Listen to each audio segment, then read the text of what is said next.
bend for your king? Never.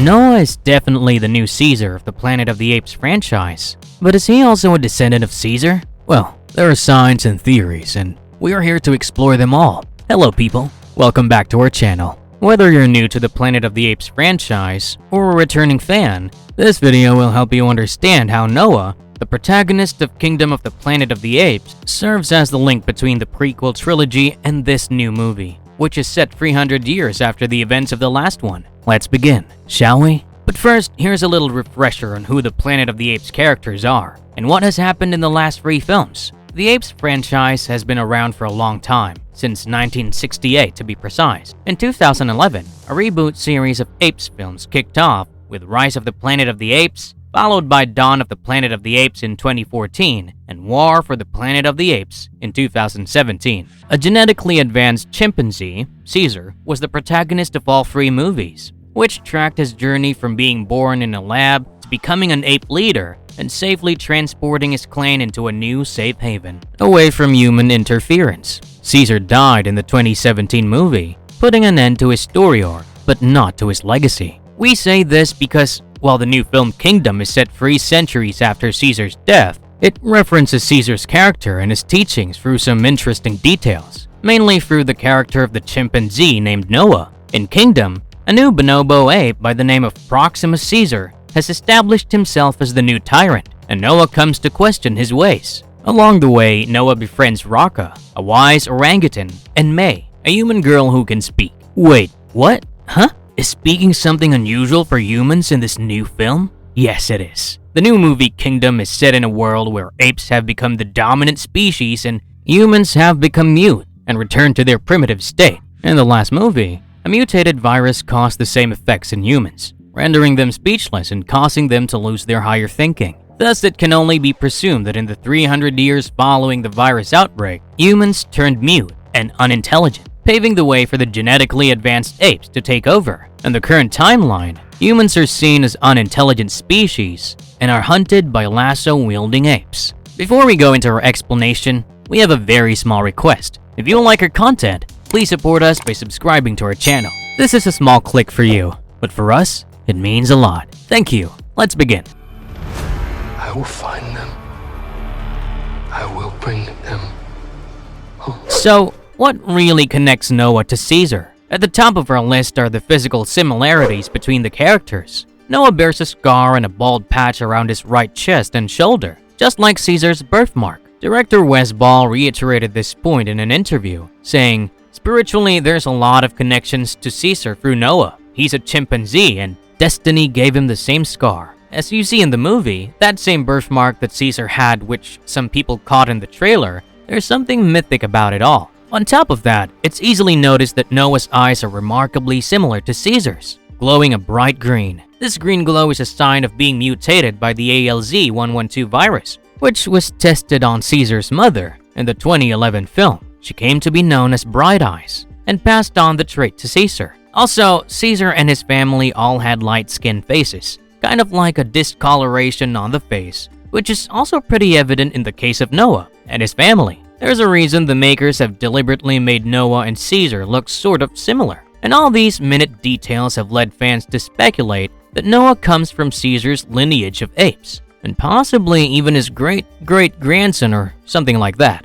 Does Noah come from Caesar's lineage of chimpanzees? In Kingdom, Noah's family is killed by Proximus Caesar. This theory suggests that sometime in the past, Caesar's lineage was taken over by Proximus's predecessors. Following this, Proximus distorted Caesar's wise and benevolent teachings and imparted his own twisted version among the apes. With Proximus murdering Noah's family, as seen in the trailer, it can be assumed that Noah's parents belong from Caesar's lineage and still remain true to Caesar's way of life. That's why Proximus murdered them, so that Caesar's true legacy doesn't come to the forefront and overshadow his plans. This theory checks out for 2 reasons. First, Noah's dad seems to be well versed in Caesar's teachings, as he tells his son that there's much to learn, much to teach. This suggests Noah must familiarize himself with Caesar's story, how he led the way for his ape clan when one of their own turned on them. And now, it's Noah's turn to carry the torch forward into the future and show apes the right way in the wake of Proximus as a tyrannical ruler.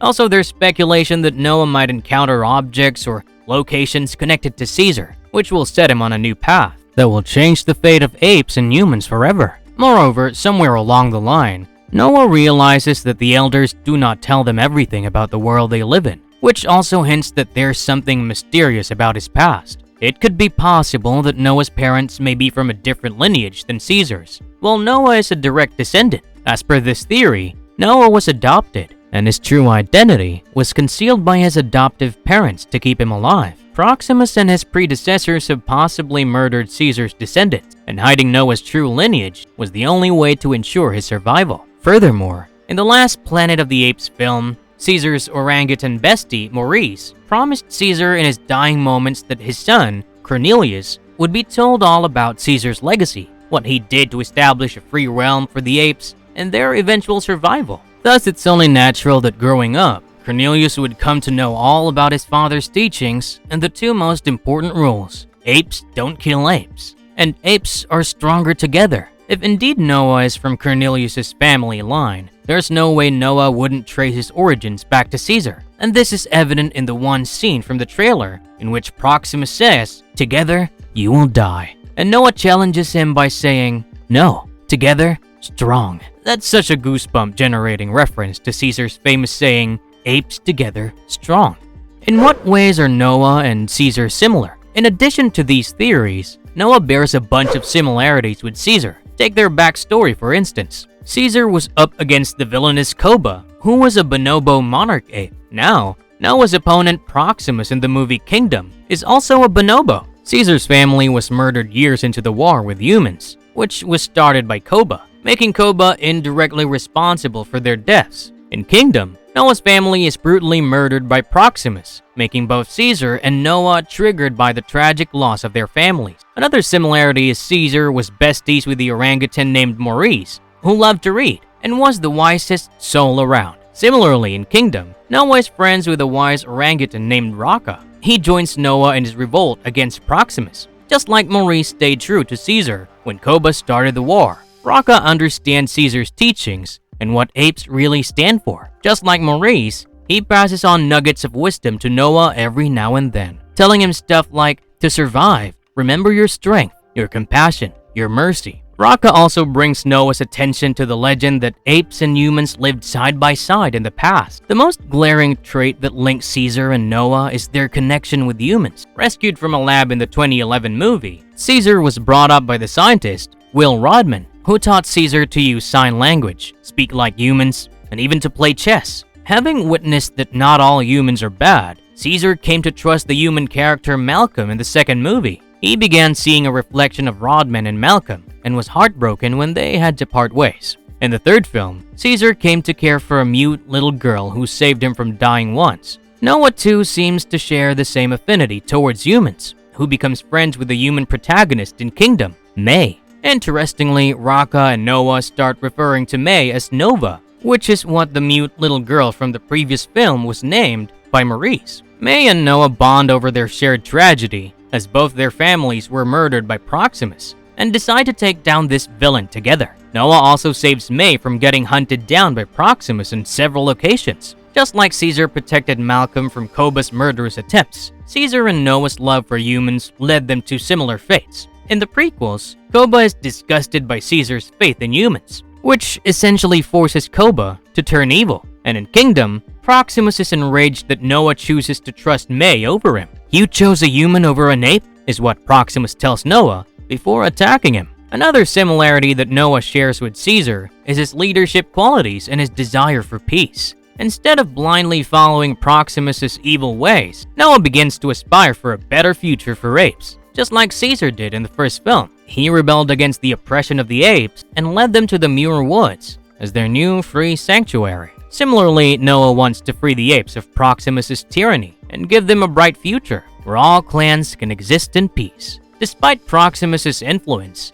Noah manages to gather a following of his own, which is a testament to his leadership attributes, something that reminds us of Caesar. Moreover, Caesar always dreamt of a world where humans and apes can coexist peacefully, with neither waging war against the other. In the second film, Caesar asked the humans to leave their forests alone, and there would be no retaliation. Even in the third film, Caesar sent out a peace treaty to the villainous colonel, asking him to cease the war. It seems that Noah looks forward to a similar future in Kingdom, especially after befriending May and learning that humans are not the enemy of apes. It is from May that Noah learns that his home was once a human place, with the apes eventually emerging as the dominant species. That brings us to the big bad of the movie, Proximus Caesar. Isn't the Caesar title in his name a bit suggestive? It may lead one to think that Proximus is the biggest fan of Caesar, or is even connected to Caesar's tribe in some way. But Proximus is a bonobo ape, and Caesar was a chimpanzee, so